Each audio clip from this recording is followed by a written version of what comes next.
So what's up mga pare koy? Kumusta na kayo? Mga pare koy, Biyernes ngayon.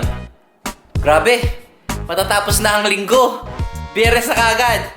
So dahil Biyernes ngayon mga pare koy, travel vlog tayo. Pero bago tayo lumabas mga pare koy, tatapusin muna natin yung Freedom Trail natin. Yung last episode, di natin natapos yun kasi sobrang haba. Ngayon mga pare koy, pupuntahan natin yung isa sa mga barko din doon na yung mas makabagong barko. Papasukin natin yung loob nun at may konting tour dun sa loob na yon. So parang yung feeling na wala kayo doon pero parang nandun kayo dahil dun sa tour na yon. Okay? After nun mga pare koy, dediretso pa tayo ng museum nun. So tignan natin kung paano natin pagsamasamahin lahat yun mga pare koy. Kung hindi, yung museum, lalagay ko siya sa susunod na mga na part ng trail na yon. Medyo mahaba yung mga pare ko kasi nga yung last na pinuntahan natin na barko, first time ko rin yun. So tinake natin yung tour kung anong meron talaga dun sa loob na yon. Kasi hindi lahat pinapapasok sa loob. Pwede kang umakyat doon tapos mag-ikot-ikot ka lang. Pero may certain time para sa tour na pwede mong samahan. So nasaktuhan natin habang naglalakad tayo, may tour na nangyayari. Tapos parang nakisali na lang ako dun sa group ng people na yun. Hindi ko alam kung may binabayaran dun or something. Basta nakisama na lang ako dun. Papanood ko na sa inyo yan. Ngayon na mga pare koy. In 3, 2, 1. Baba na tayo. Medyo stiff din dito. Mag-ingat kayo. Kagaya na sabi ko sa inyo mga pare koy, itong barkong to, luma na to pero gumagana pa yan. So nagsisail pa yan. Ito siya mga pare koy, dito sa side na to, ganito yung tsura niya. Yan. So pumasok tayo dyan, tapos pumunta pa tayo sa isa pa rito. Yung bawal ng yung restricted area, siguro yun yung kulay na yan, yung pink na yan. Ayan. Tsura niya. Siya. Napansin nyo yung kanina doon, yung sabi ko sa inyo doon nagbi-meeting yung yun pala yun mga pare koy, oh. Tignan nyo. Yung may higaan doon kanina na double deck. Sa pelikula diyan nag-stay yung yung captain. Diyan tutulog. Ayan oh. Yan lang siya mga pare ko. Punta tayo doon sa Punta tayo doon sa bagong ship nila. Yung medyo makabago na. Hindi pa ako nakapunta doon. Check natin parehas. So mga pare ko, dahil pupunta tayo doon sa kabilang ship, lalabas na tayo dito. Tapos doon tayo pupunta. Yan o. So dito sa USS Constitution mga pare ko, ang gusto mo talaga puntahan dito, unang-una syempre ito para ma-experience mo ano itsura nung barko na yan. Tapos kung may time or open pa to, puntahan niya talaga natin tong bagong bangka, yung bagong barko na yan. Tapos ang pinaka-ending mo rito mga pare ko, pupunta tayo dun sa museum nila. And maybe we will learn something kung ano ba talaga nangyayari. Kasi may mga explanation din sila kung ano ba ang buhay sa barko, ano ba ang ina-expect mo kung nasa Navy ka, at saka ano ba yung buhay nila dati. Mga ganun bagay. Punta natin yan mamaya. Pero ito, hindi pa ako nakakit dyan. First time to.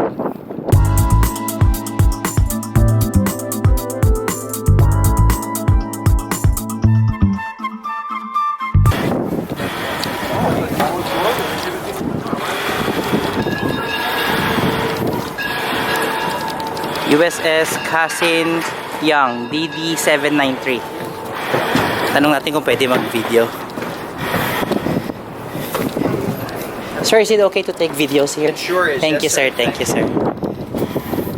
Okay, mga pare ko, may basbas na tayo. Siyempre, kagaya ng dati, unahin muna natin yung surface ng ng barko. Mga pare ko, ipapatesting talaga natin to sa inyo. Lalagyan mo siguro sa dibdib mo.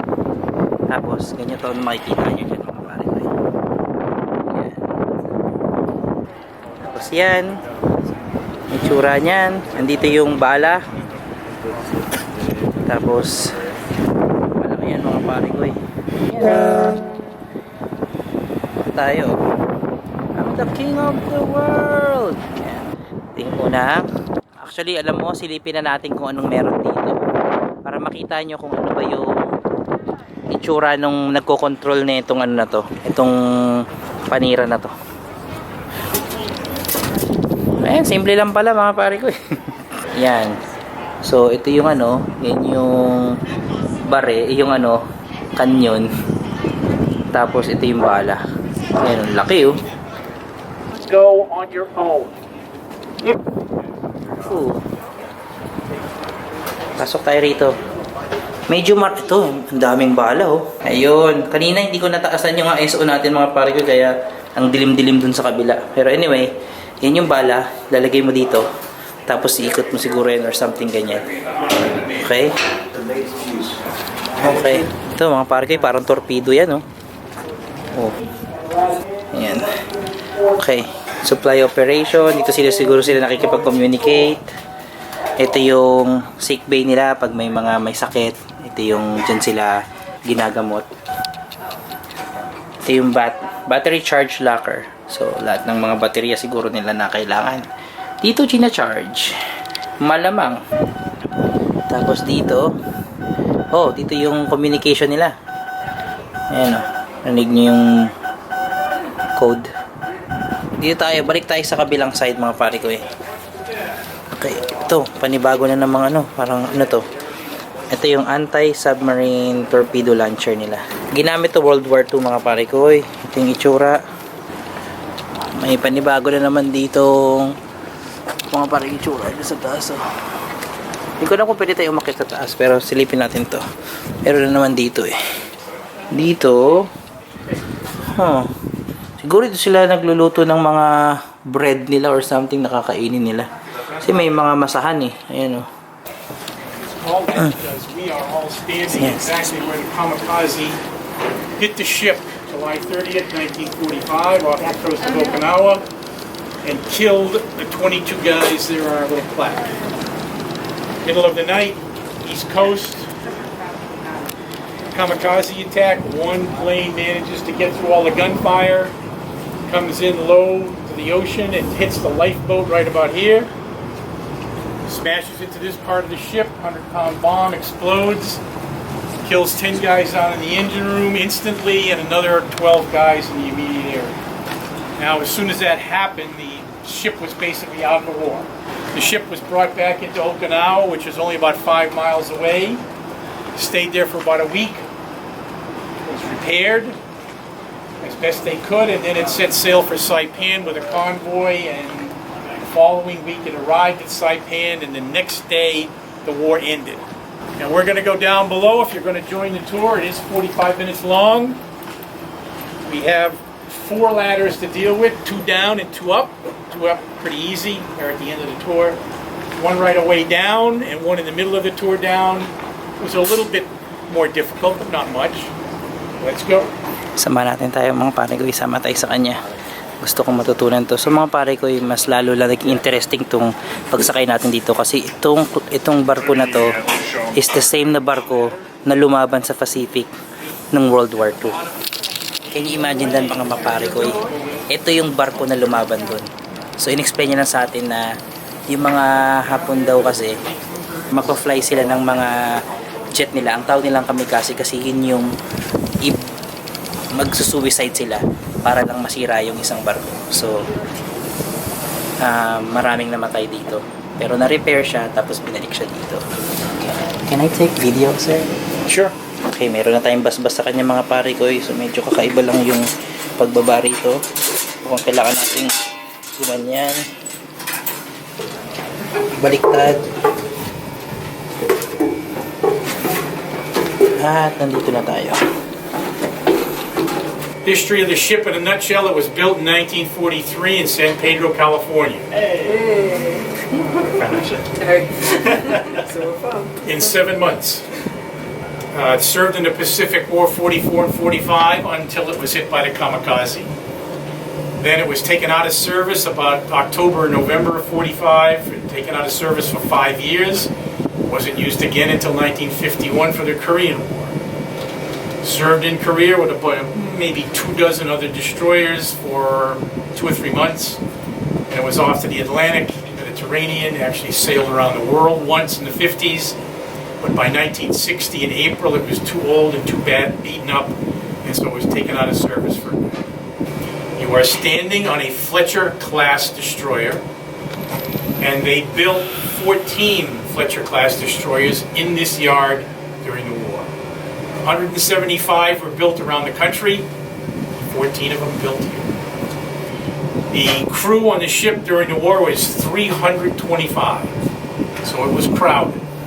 You were standing on the ship of 1960. You were not on the ship of 1945. In between World War II, Korea, things were moved, things were put on, things were taken off.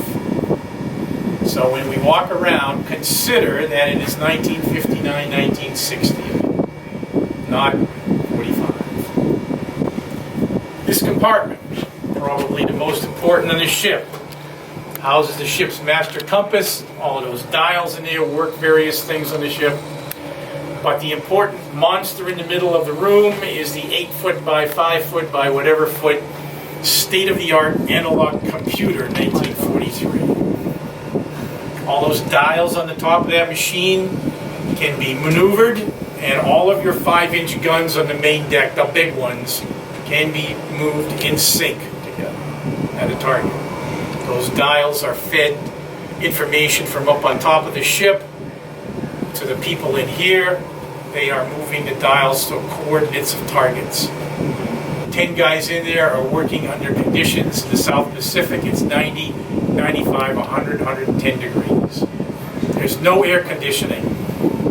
Fans in the corners are blowing the warm air around, but not much more than that. Nobody's walking in and out. They're too busy, so the air that is in there is the air that's in there. 10 bodies, warm machinery, and a regular temperature. I'll tell you that in a couple of minutes.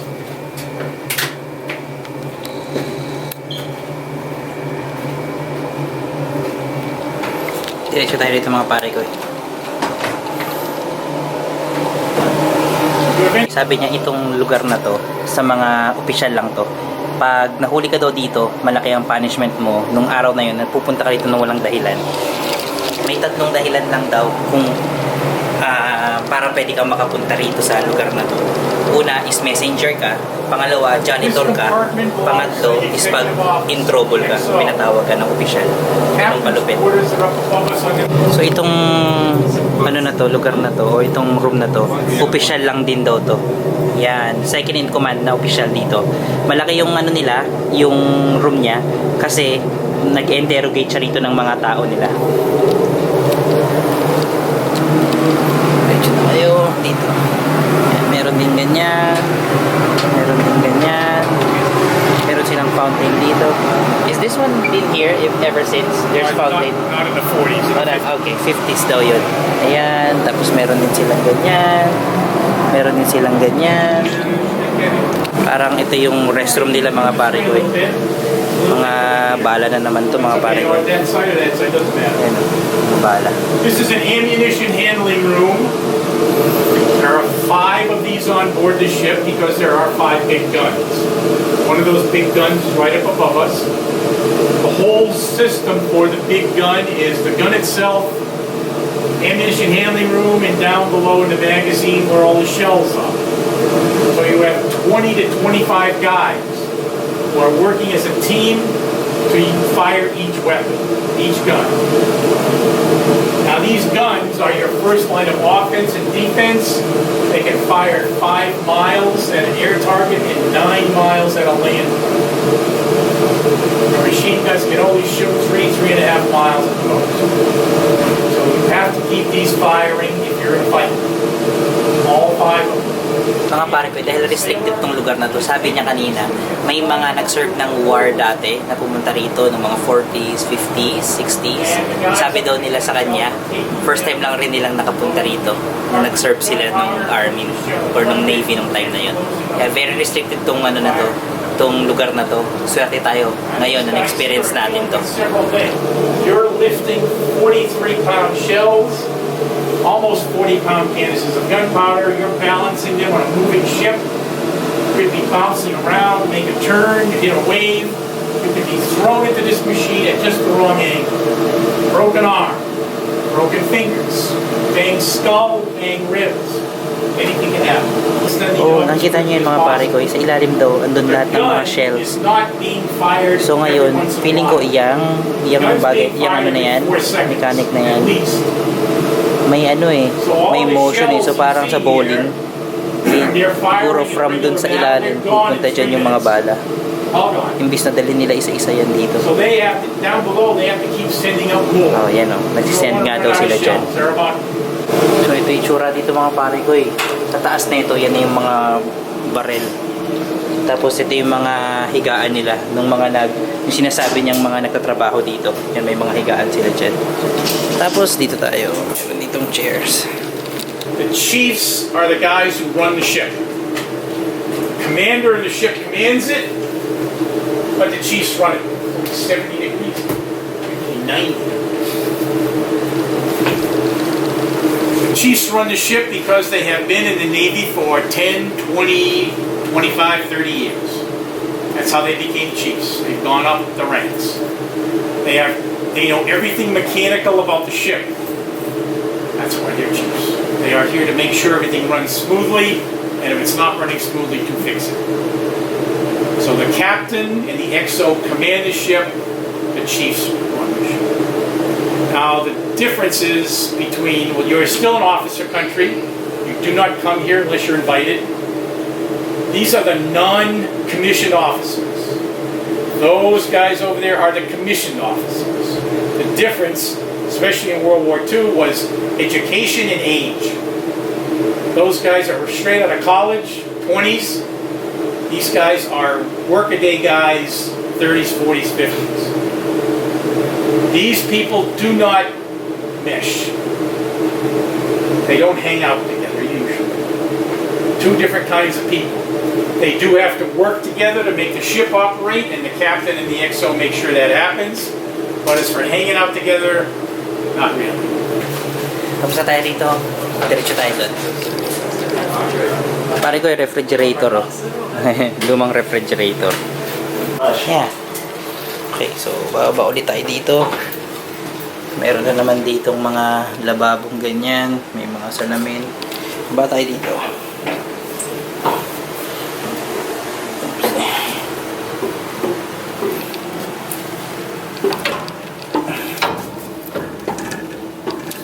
Mas maraming bunk bed dito mga pare ko eh.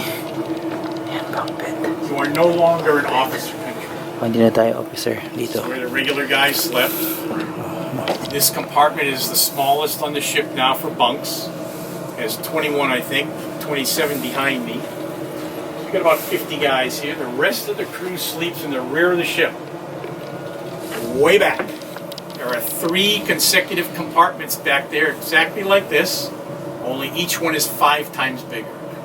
Now, the thing about Fletcher-class destroyers is that everybody on the ship had his own bunk. Mga locker din daw dyan. Whether or not you Yan, like the top of the bottom bunk, locker. that's up to you. And Mga you don't locker. know exactly how. Tapos may locker Most of din the dito. guys just went to the car to put on. Nakita nyo, akala ko yung seatbelt na yan mga pare ko eh, para lang hindi malaglag yung kumot, pero ginagamit mo yan para matulog ka kasi daw pag hindi smooth yung ride nung bangka or nung barko, pwede kang malaglag, kaya mag seatbelt ka habang natutulog. This is the largest compartment on the ship. So it is the mess hall for the regular sailors. You can see that. It's the rec room for everybody. It's also the chapel. Meron dong checkers. It's the movie theater. It's also a makeshift hospital if you happen to need one.